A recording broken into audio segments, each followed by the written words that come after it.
Hozirgi mashinamizning narxini aytsam, hoziroq telefon qilib egalariga baraka qilib olmoqchi bo'lasiz. Juda ham arzon narxga Nexia 1 avtomobilni qo'yapmiz. Xo'p, rangi o'zini rangi dedilar, hech qayerga kraska sepilmagan, radnoy holatda turibdi dedilar.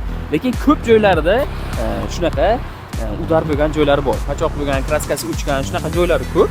Lekin mashinamizning kraskasi o'ziniki dedilar. Xullas mashinamizning egalari jaydari holatda mazza qilib haydab yurganlar. 4 ta shirokki balonlar taqilgan, bosin sakalar o'rnatilgan. Oldin faralari LED va oynasiga ahamiyat berasiz. O'ziniki boshqa xil bo'ladi. Oynasini ham almashtirganlar. Dvorniklar Lexus qo'yilgan. Mashinamizning to'g'risi kuzov holati uncha zo'r emas, lekin kuzov holatida ozgina ishlari bor. Orqa tomonlari, oldin tomonlari, kuzov tomoni bitta o'tish kerak. Lekin metan gaz balonlar o'rnatilgan, narxi juda ham arzon. Tikoni puliga berib yuboryaptilar. Xo'p, mashinamizning orqa tomoni ham radnoy, qora bamperda turibdi. Orqa faralari ham radnoy. Xullas, mashinamizning kuzov qismida ishlari bor, lekin radnoy dedilar, o'zlari shuni tekshirib olasizlar. Endi salon qismiga o'tadigan bo'lsak, obshivkalari o'ziniki, muhimi stiklo podyomniklari elektronik ko'rishlaringiz mumkin. Elektronik stiklo podyomniklar qo'yilgan va bu yerda chexol poliklar qilib qo'yishgan.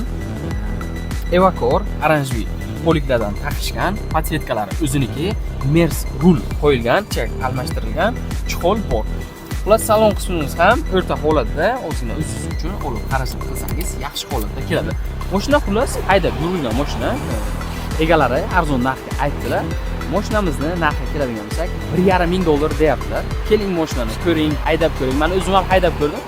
Yaxshi, ideal emas, lekin haydab yurishga bo'ladi. Mashinamiz yili 2000-yil, ko'p ham eski emas. Yurgani esa 254,000 kilometr ko'rsatyapti. Tablosiga o'zlaringiz uchun tekshirib olasizlar. Buni olib bitta o'zingiz uchun xarajat qilsangiz, tayyor mashina bo'lib, yana sizga anchagina xizmat qiladi. Pastga nomerlarni qoldiramiz, bemalol aloqaga chiqib olishingiz mumkin.